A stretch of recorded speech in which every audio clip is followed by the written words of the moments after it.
बहरहाल तव्हांजी मोहबतूं आहिनि, तव्हां शाहपुर जा रहण वारनि में तमामु घणियूं मोहबतूं आहिनि, ख़ासि करे साईं अली ख़ान गारो ईअं मूंखे फ़ोन कंदी आहे, फ़ोन कंदो आहे आउं तव्हांजी मोहबत जे करे हिते आयो आहियां। आख़िरी शेर तव्हांखे थो ॿुधायां, 2006 में आउं किरी पियो ईअं रोड ते, उन में मुंहिंजो हीउ जेको कणगीअ जी हॾी हुई उनजो जोड़ धार थी वेंदो, उनखे मोन भेरो त उनखे जेतन भेरो। बहरहाल असांजे ॻोठ में हिकिड़ो वाणियूं हो, उन वीचारे खे साईं हाफ़िज़ खे खणी अस्पताल पुॼायो, ख़र्च जेको आयो सो आउं ॾींदुसि, मुस्लमाननि जो मर्ज़ चङो आहे। बहरहाल वीचारो वाणियूं अलाह साईं हुनखे जेको आहे अञा वधाए। अस्पताल में आयासीं, वठा थी, हिकिड़ी नर्स वीचारी हुई अदड़ी, उनखे त तई छो परेशान आयो, एॾो वॾो माण्हू आहे छा, हीउ वॾो माण्हू असांजो आहे, छा कंदो अची शाइरी कंदो आहे, की भला मूंखे शेर ॿुधाईंदो।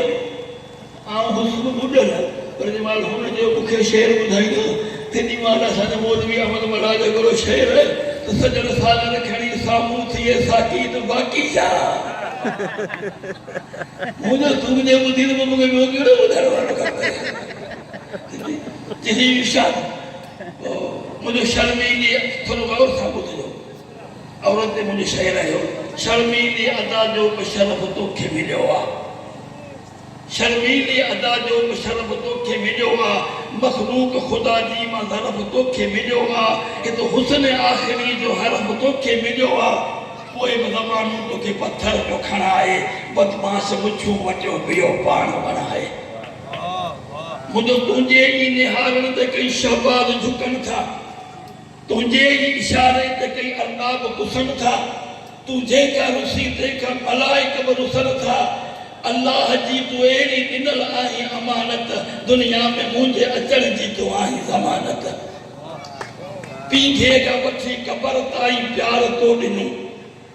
पीघे खां वठी क़बर ताईं प्यार तो ॾिनो, मूं जेकी घुरियो सो आहे वहवार तो ॾिनो,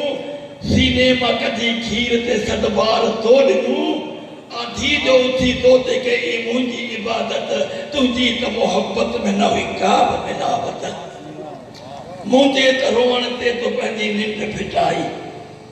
मुंहिंजो त खिलण ॼण हो तुंहिंजी कुल खुदाई,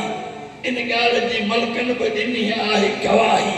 हाफ़िज़ जो रूनू थिए त फिटी तुंहिंजी ते राहत, वाह मुंहिंजी अमा तुंहिंजी मोहब्बत।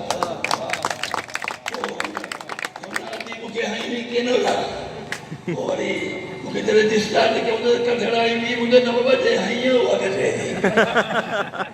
पोइ असांजा दोस्त वेठा कंदा हुआ, हाणे पीर वग़ैरह खे अस्पताल मां निकिरंदो ई कोन।